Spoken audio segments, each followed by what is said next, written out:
Okay, Mateo. Close it. Buckle up. Hi, Daddy. There. Welcome to North Carolina. Ayan, so doon pala kami doon pala kami nag-park. Ayan po, ang kabutihan dito is so beautiful. I love it. Super love it. Ayan ang aking mag-ama. Ayan sila. Nag-stretch sila ng kanilang legs kasi mahaba-haba pa ang aming biyahe. Ayan. So, nandito tayo sa kanilang rest area, you know, in the mountain. Wow, beautiful. Beautiful view. Love this rock. Big. Oh my God. So dito yung mga yung mga travelers nag-stop sila dito pag gustong gumamit ng bathroom, mag-stretch ng legs, no? So ayan, nasa mountain po tayo. Ang ganda talaga ng view. Super beautiful. At you go with Daddy. Ayan, doon naman sa kabila ay big truck naman ang nagparking doon. Dito naman sa amin ang mga vehicles na maliliit na katulad sa amin, no? Dito sa kabila, right here in the side. And then ito naman yung mga bus, 18-wheelers. Ayan yung kalsada doon. So napakaganda talaga ang view. Sobrang ganda. I love it. I super love it. Kita nyo naman yan, no? Oh my God. Beautiful. Wow! So, papunta po tayo sa mountain sa Gatlinburg, Tennessee. So, ayan, itong kalsada na ito ay dapat wide ito. Pero nung dahil 2024 October yun, ay nag-hurricane dito at nabanlas ang kalsada. Kasi yung gilid na yan ay sapa po yan siya or ilog or creek, no? So talagang ang haba ng kanilang aayusin. Buti na lang madaanan pa rin. Pero instead na 2 lane, so 1 lane na lang siya, no? Kasi makitid talaga dahil nga nasira ngayong kabilang banda ng kalsada. Pero kung katulad kayo sa akin na mahilig sa nature, pagmasdan po natin ang beauty ng kabundukan. Very beautiful talaga. Look at the trees.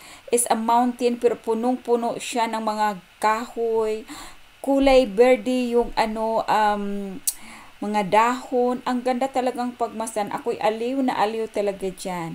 Pero hindi ko nararamdaman na mabilis ang takbo namin dahil mabagal lang talaga ang takbo na yan dahil nga construction siya, no? So nagpaalala talaga pag lumagpas ka sa sa miles niya yung an hour ay ikaw ay magbayad ng $200 or 10,000 pesos. So kung ayaw mong magbayad ng ganyan, kailangan sumunod ka talaga kung ilang miles lang ang pwedeng takbuhin. So yung kalsada na yan sirang-sira talaga dahil nga ilog yan at noong nagbagyo ay nasira talaga siya. Pero buti na lang yung kabila ay matibay. Biruin nyo ba mga nanay na nandito tayo sa gitna ng bundok dumaan. Kung paano nila yan nagagawa noon. Napaka-amazing talaga ang beauty. Tingnan nyo naman yan. Ang ganda-ganda talaga. Ako appreciate ko talaga. Ang lamig sa mata. Nakakahanga po talaga ang beauty. Nasa gitna ka ng bundok. So ayan, mahaba-haba ang nilalakbay talaga namin diyan. Pero yun na nga, hindi ako nahihilo dahil mabagal ang takbo namin kasi kung wala yung construction na yan ay mabilis talaga at saka yung kalsada na yan ay paikot-ikot talaga yan. Ay nako, pero babawi naman sa view talaga. Sobrang ganda talaga ako sa view na yan. Kasi nga, parang pag tumingin ka sa unahan, parang akala mo hanggang dyan na lang. Pero pala hindi. Kasi paikot-ikot talaga siya, paikot-ikot. So, ako'y aliw na aliw. Kaya pag nag-travel kami, gusto ko talagang nakaland lang siya, nag-driving lang, hindi naka-aeroplano dahil parang mapanood ko yung beauty ng ng mundo. O di ba? Kasi yung kalsada kung tingnan mo akala mo may katapusan na, no? Kasi nga yun, nakikita mo yung bundok, akala mo kung nakaharang sa kalsada. Pero hindi Ang ganda talaga. Ako'y aliw na aliw talaga.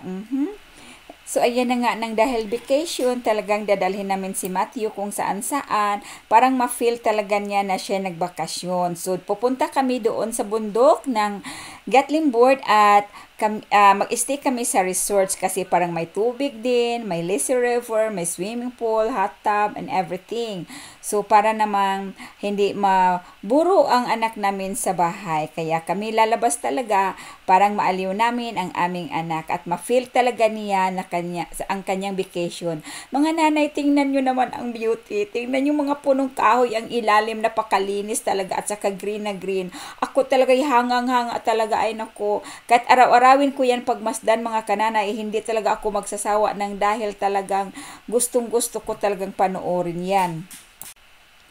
So, paikot-ikot po ang kalsada, no? Pero kahit man may construction siya, pero pagkalinis-linis talaga ng kalsada nila. Kaya talagang nag-pop out talaga ang kulay green na mga kahoy. Ay, naku, ewan ko na lang talaga. Sobrang nagagandahan talaga ako. Nako, biruin nyo ba mga nanay kung ganyan ang view natin nakikita? Tapos, may pambili ka ng pagkain para bang parang wala talaga yung stress mo. Basta ako kasi simple lang. Basta may pambili lang kami ng pagkain, may pangbayad kami ng bills namin. Okay na yan sa akin. Perfect na yan sa akin. Simpleng buhay lang. Pero ayan, napakaganda talaga ang tanawin talaga sa bundok na binibigyan ng Panginoon sa atin. O diba? Pero napansin ko nga, sobrang linis talaga ang kalsada nila. So, itong Gatlinburg mula sa South Carolina ay hindi naman kalayuan. Mga 2 hours or 3 hours drive lang siya. So, malapit lang. Lalo na dito wala namang ka-traffic. Hindi katulad sa atin na sobrang traffic. Dito kasi dire-diretso. Pero mga nanay, pansinin nyo muna ang view. Bundok siya mga kananay. Ang ganda talaga. Super. Ako talaga aliw na aliw talaga ako dyan. Parang hindi lang parang nakakaalis talaga ng stress. Nakakaaliw. Kasi malamig tingnan ang beauty. Di ba? Ang ganda talaga ng view, sobra. So, inagahan naming umalis doon sa South Carolina kasi parang maaga din kaming dumating doon. Pero ang naman ng hotel ay ang check-in pa naman nila ay around 4 o'clock. So, kami muna ay magpasyal-pasyal. Parang sulit talaga ang aming pamamasyal, no? So, ayan. Malapit na kami dyan. Malapit nang maubusan ako ng wording. Wala na akong masabi, pero tingnan nyo naman mga kananay, nandiyan na tayo sa Kapatagan, pero yung gilid niya ay kabundukan. So, ang ganda-ganda pa rin tingnan. Maalala ko kasi noon, ako'y taga Mindanao, no? So, doon sa amin Kapatagan, pero makikita namin ang bundok. So, yun lang, bumabalik talaga ang alaala ko nung ako'y bata pa. Pero dito mga kananay, ito na Kapatagan na yung dinadaanan natin, wala na tayo sa gitna ng bundok.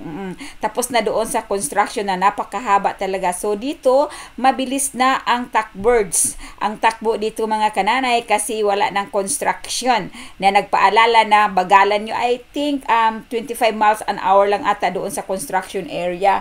So, kailangan talagang mag-follow ka doon dahil parang hindi ka makamulta. Yan, multa pala. So, ito mga kananay, malapit na talaga kami dito. Malapit na talaga akong maubusan ng sasabihin ko. Ang hirap talaga magdubbing, Ang Matthew ko kasi mga kananay, ay mayroon siyang sound, kaya sabi ko hayaan mo na lang, ako idadab ko na lang ito.